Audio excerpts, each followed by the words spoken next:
DRDO ने scramjet कॉम्बस्टर का सफलतापूर्वक जमीनी परीक्षण कर लिए हैं। स्क्रैमजेट इंजन को टेस्ट किया गया।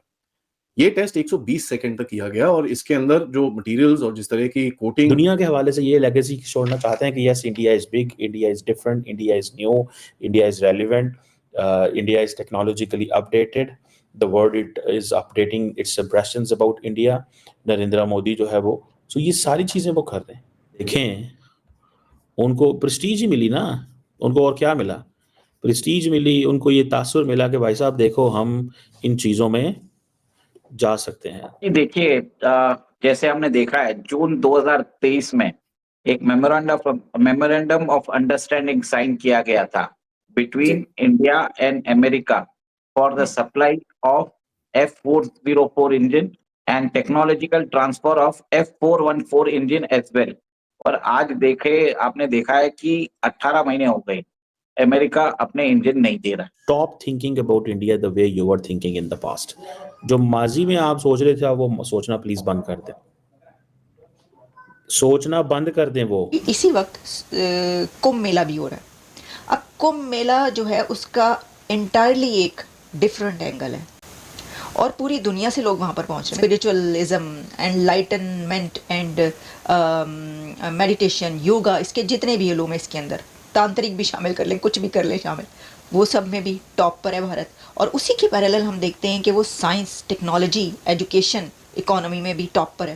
कारण है डीआरडीओ ने बना दिखाया है स्क्रैमजेट इंजन टेक्नोलॉजी, जिसका सक्सेसफुल टेस्टिंग हो चुका है। Not being seen by many countries in the world. Russia, China, USA के पास में कुछ सिस्टम है, but you know it's under test and this and that.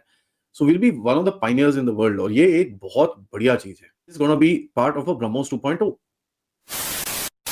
नमस्कार दोस्तों, जय हिंद। भारत ने रक्षा क्षेत्र में एक और बड़ी उपलब्धि हासिल कर ली है। हाइपरसोनिक मिसाइल की तकनीक की दिशा में भारत एक कदम और आगे बढ़ गया है और डीआरडीओ ने दुनिया को एक करारा जवाब दिया है और बता दिया है कि अगर आप अपनी टेक्नोलॉजी भारत को नहीं देते हैं तो हम खुद बना सकते हैं। हाइपरसोनिक तकनीक जितनी ज्यादा डेवलप होगी, मिसाइल उतनी ही एडवांस और अत्याधुनिक तकनीक से बनी होगी। ऐसी मिसाइलों की भविष्य में इतनी अहमियत होगी, इसे समझते हुए भारत लगातार इस दिशा में काम कर रहा है। यही कारण है कि DRDO defence research development organisation ने स्क्रैमजेट इंजन का सफल निजी परीक्षण किया है। इस उपलब्धि को देश के डिफेंस मिनिस्ट्री ने बड़ी उपलब्धि बताया है। इस उपलब्धि पर रक्षा मंत्रालय ने कहा है कि भारत, चीन, रूस और अमेरिका सहित कई देश अपनी ताकत बढ़ाने के लिए हाइपरसोनिक तकनीक पर काम कर रहे हैं। स्वदेशी रूप से विकसित इस तकनीक के जरिए डीआरडीओ ने भारत में पहली बार इसे 120 सेकंड तक टेस्ट किया। भारत की ये उपलब्धि देख चीन और पाकिस्तान सदमे में है। आइए हम पूरी वीडियो देखते हैं। डीआरडीओ की तरफ से endothermic fuel powered long duration scramjet engine को टेस्ट किया गया। ये टेस्ट 120 सेकंड तक किया गया और इसके अंदर जो मटेरियल्स और जिस तरह की कोटिंग और जिस तरह का उसके बाद कूलिंग सिस्टम, ये जो चीजें के डिटेल्स बाहर आई तो ये पता चला कि भाई this is a big step towards a hypersonic cruise missile. Now देखिए, दुनिया में बहुत कम नेशंस हैं जिनके पास इस तरह की टेक्नोलॉजी है, जिस तरह की चीजें ये डिस्प्ले करेगी। These are not being seen by many countries in the world. Russia, China, USA के पास में कुछ सिस्टम है, but you know it's under test and this and that. So we'll be one of the pioneers in the world और ये एक बहुत बढ़िया चीज है।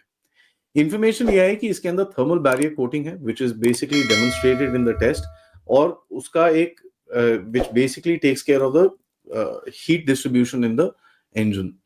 Now एक actively cooled स्क्रैमजेट इंजन का जो कूलिंग चैनल और हीट एक्सचेंजर्स होते हैं उसका एक बड़ी यूनिक सी कैपेबिलिटी होती है, because when you are actually operating this gets really hot. Now how do you keep the engine and everything running properly in those temperatures? ये इसका एक बड़ा कुछ इसकी टेक्नोलॉजिकल इनोवेशन की जाती है। And what has been done as per a lot of the reviews of experts, I'm not an expert, I'm just telling you what I've read, is that the job has been done really well and it's a unique sort of a cooling system which is actually ensuring that ये missile का operation या engine का operation remains much better. इसके बारे में hypersonic cruise missiles के बारे में डीआरडीओ के जो पब्लिक डोमेन में प्लान्स हैं उसके बारे में बोला है कि भाई it will be a ground launch, aircraft launch और a ship launch missile. It can accelerate to Mach 4 to 6 before the air-breathing scramjet engine actually takes over. तो Mach 6 तक वो जाएगा, उसके बाद the scramjet will start up. So you can imagine the speeds that will go to. And tactical effective range, people are talking about between 600 kilometers to 2000 kilometers. Now, depending on the size of the engine, ये काफी सारे इसके अंदर variables होंगे. So it's a very large range that has been given, but in spite of this range is pretty solid. What we are seeing right now, Russia में हम देखते हैं किंजाल और ये सब चीजें हैं. They are hypersonic missiles, different category. But what we can see is that 2000 kilometers, 2500 kilometers का average range के बारे में लोग बात अभी करते हैं. And because it's got a scramjet engine, the terminal speed, जो impact speed होगी, that will be much higher. So it is difficult to, it is not difficult, it is actually impossible at the moment to shoot it down. तो काफी एक बड़ा development है.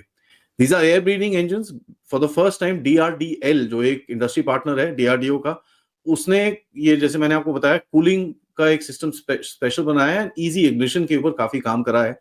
And the ceramic coating has actually, kept the engine safe. So the whole test overall has come out to be pretty much a success. सवाल ये बनता है कि is this going to be part of a BrahMos 2.0? BrahMos as it is a supersonic missile. अब उसके पीछे ये लगा दो या उसके अंदर ये लगा दो, which is before the impact. You can imagine the speed of that particular missile. उसके बाद एक और डेवलपमेंट हुआ कि जो आयरन डोम का एक सिस्टम के बारे में हमने देखा है कि भाई इजरायली आयरन डोम और ये सब चीजें चलती हैं, बट हमारे VAVPs को भी ऐसा कुछ एक सेटअप चाहिए होगा.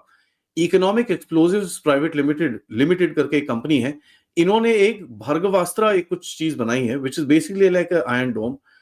10 kilometers की कैपेबिलिटी है. Small ones can go up to about 6 kilometers and terrain can be featured in terrains upwards of 5000 meters. तो ये हाई ऑल्टीट्यूड में भी लग सकता है. नागपुर के बेस में एक सोलर ग्रुप है, नागपुर में एक कंपनी है जिसने एक माइक्रो मिसाइल्स बनाई है to counter swarm drones. This micro missiles can fire 64 separate missiles to counter each. ये जो swarm drones आते हैं, and the best thing is it can fire 64 in a single salvo, and they've tested it. So it is the first in the world that will something like this will come out. देखते हैं इसका. I will track the development, but this is really encouraging. देखिए जैसे हमने देखा है जून 2023 में एक मेमोरेंडम ऑफ अंडरस्टैंडिंग साइन किया गया था between India and America for the supply of F404 engine and technological transfer of F414 engine as well. और हमने उस समय करार किया था कि 99 इंजन वो उन्होंने बोला था कि $1 बिलियन में दे देंगे. ठीक है, वो बात हो गई, कोई प्रॉब्लम नहीं है, सब कुछ बरोबर ही चल रहा था. पर आज आपने देखा है कि 18 महीने हो गए, अमेरिका अपने इंजन नहीं दे रहा. सेकेंड, अब उन्होंने बोल दिया है, जी ने बोल दिया है कि आपको अगर इंजन चाहिए देन यू हैव टू पे $500 मिलियन मोर, मतलब 50% cost escalation in the past 1.5 years, जिसमें प्रॉब्लम है, देरी हुई है जी के थ्रू और यूएस गवर्नमेंट के थ्रू. इंडियन गवर्नमेंट तो रेडी था. Why were they hesitant to complete the agreement और साइन कर देते, हम पेमेंट कर देते और हो जाता काम. But they kept on dragging the issues. जैसे मैंने सब बताया भी था कि साउथ कोरिया जो सेम इंजन यूज करता है, उसने इजिप्ट और मलेशियन का जो एयरलाइंस है फाइटर एयरक्राफ्ट का टेंडर्स भरा था, जिसका टेंडर भारत ने भी भरा था और भारत उस टेंडर से हार गया था क्योंकि उसके पास खुद का इंजन नहीं था. दोनों गवर्नमेंट्स ने वो सारा ऑर्डर्स साउथ कोरिया को दे दिया था. और पिछले साल पोलैंड ने हमने जैसे बताया था अपने दर्शकों को पहले, फाइटर एयरक्राफ्ट, उन्होंने 50 फाइटर एयरक्राफ्ट ऑर्डर दिए थे साउथ कोरिया को, और उस फाइटर एयरक्राफ्ट में भी F404 इंजन ही यूज हो रहे थे. और जब वो दोनों डील खत्म हो गई और तब अमेरिका ने क्या किया, हमको बोला है, जी ने बोला कि हमारे पास एक सब स्टैंडर्ड, मतलब जो हमने इंजन का बात किया था 84 kN का बात किया था, उन्होंने बोला कि हमारे पास 78 kN वाला इंजन पड़ा है, आपको चाहिए तो वो ले लीजिए. हम बोल रहे हैं कि आप हमको ओरिजिनल इंजन दीजिए विद टेक्नोलॉजिकल ट्रांसफर. तो उन्होंने अभी बोल दिया $500 मिलियन और लगेंगे.